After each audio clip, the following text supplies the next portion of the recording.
ఇలా చిల్లర కాదు కానీ ఒక గంట వస్తావా నాతోటి? 50,000 ఇస్తా. అది నిజంగా 50,000 ఇస్తా. ఇదిగో. వద్దమ్మా, ఒక 5 10 50,000 నాకేం వద్దు, కానీ అన్ని డబ్బులు నేనేం చేసుకో. అరే పిచ్చోళ్ళ ఉన్నది, 50,000 ఇస్తా అంటే వద్దంటున్నావు. సరే ఇదిగో తీసుకో, 1,00,000 ఇస్తాను తీసుకో. నీకు దండం పెడతా తల్లి, నేను అడుగునేటోని. నాకు ₹1,00,000 ఎందుకు అమ్మ, ఒక 100 ఈ చాలు. సరే నీకు 1,00,000 సరిపోలేదు అనుకుంటా. సరే నేను 2,00,000 ఇస్తాను. ఒక్క గంట రా, నేను చెప్పింది నువ్వు చేస్తే చాలు. 2 లక్షలా?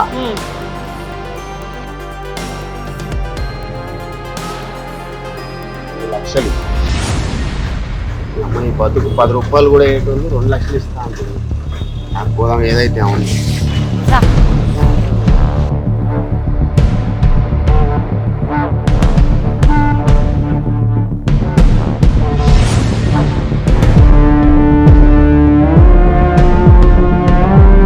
ఏంది మేడం గీడికి తీసుకొచ్చి కూర్చోబెట్టిరు? అరే 10 నిమిషాలు వెయిట్ చేయి, చెప్తా కదా.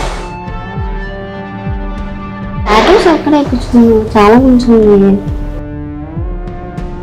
ఎప్పుడో చిన్నప్పుడు వేయించారు నాకు. అవునా? డస్ట్ ఉంది చూడు ఇక్కడ. బిచ్చగానికి డస్ట్ ఉండకపోతే ఏముంటుంది మేడం?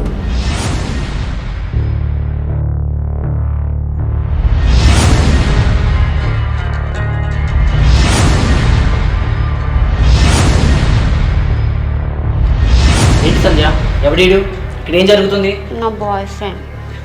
అడుక్కునేవాడిని బాయ్ ఫ్రెండా? ఏ అడుక్కున్నాడైతే బాయ్ ఫ్రెండ్ కాకూడదా? ఛీ బజార్ దానా, ఇంతకు తగ్గించావా?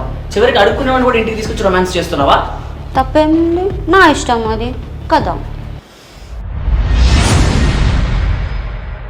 ఇంతకు తెగించిన తర్వాత నీ గురించి ఆలోచించి వేస్ట్. ఇక నీకు ఇమీడియట్గా డైవర్స్ ఇచ్చేస్తాను. Good bye.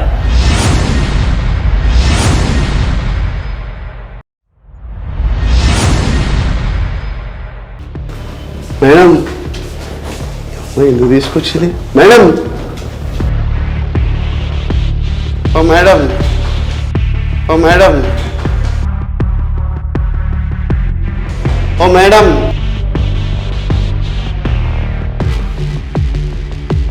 మేడం ఏంది మేడం పిలుస్తుంటే అట్లా పోతురు? ఏంట్రా నీ గోళ? ఇంత జరగకుండా నీకు అర్థం కాలేదా? అర్థం కాలే మేడం. ఇందాక వచ్చాడే ఆయన నా హస్బెండ్. ఎప్పటి నుంచో తన దగ్గర నుంచి నేను డివోర్స్ తీసుకోవాలనుకున్నా, కానీ కుదరలే. ఏంటా అని ఆలోచిస్తుంటే బకరాగడు నువ్వు దొరికావు. నిన్ను యూజ్ చేసుకొని నేను తనతో డైవోర్స్ తీసుకున్నా. Problem solve. సరే ఇదంతా నాకు ఎందుకు కానీ, ఆ 2 లక్షలు ఇస్తాను కదా, ఇస్తే నేను పోతా. ఏంటి 2 లక్షలా? నీకా? ఏ పోరా. ఓ మేడం, ఈ అమ్మ ఆడ పొద్దు నుంచి కూర్చొని అమ్మ అడుక్కుంటే అన్నా బాగుండేది. అటు వాయే ఇటు వాయే. ఛీ.